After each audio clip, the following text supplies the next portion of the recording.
options are available to it, and at this point it's not necessarily clear what options are available, but the point I was...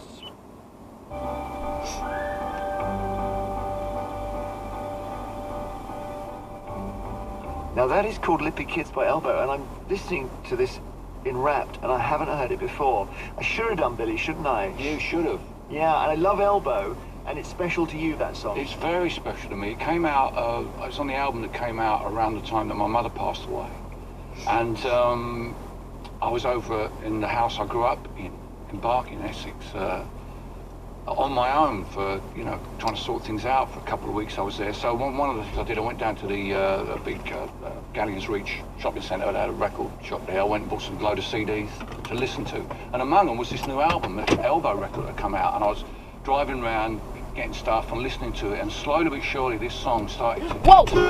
Exactly the way I was talking about in the essay. What the hell are you doing? Obviously, Guy Garvey wasn't thinking about me in my particular situation, losing my mind when he wrote it, but that whole thing about, you know, kids and, you know, young people, one June I came down from the trees, our house back onto the local park, I spent a lot of time in there, you know, and, but why didn't you see? The idea of nobody knows me at home anymore really kind of got to me the day of the funeral after I dropped my brother off home and I drove back on my own, and I pulled up outside the house I grew up in, and my nephew lives there now, it's his house.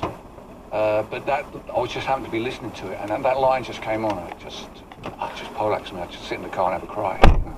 Because it's exactly where I was, it's exactly where I was. And I think that ability to be moved by a song and to allow yourself to be totally overwhelmed by it is a really, really humanistic thing. It's a powerful thing to be able to do.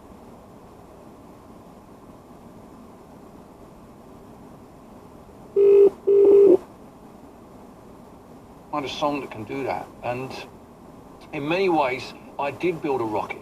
You know, I learned through my music, I built that rocket, and it escaped that future that was going to be for me working in the car factory. So I felt I really did identify with that song, and now that those opening piano chords, and it only has to come on anywhere in a supermarket. I might be out, and it just, well, I'm not in the supermarket anymore. I'm that little kid in the park building a rocket, and I treasure that. I treasure that, the ability of music to do that. Every time I write a song, I hope that it may, someone I've never met, whose situation I have absolutely no understanding with, will find something in my song that helps them, because it kind of did. It helped me to deal with what was going on with my mum. Because a lot of time, as I say, I was on my own in our old house. So